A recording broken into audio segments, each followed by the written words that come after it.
Tapos po,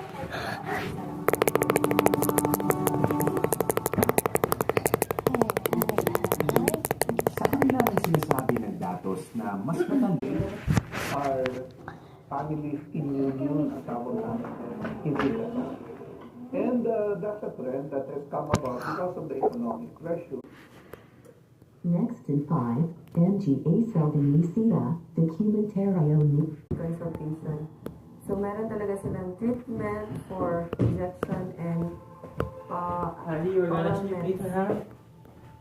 schizophrenia, ang sakit ng magkapatid. Tapos, nandiyan yung hindi sila makatulong.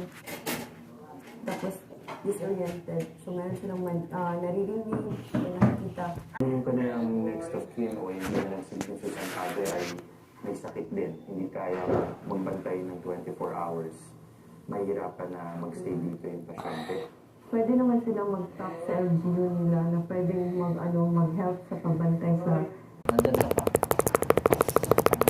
Hindi ka rin namin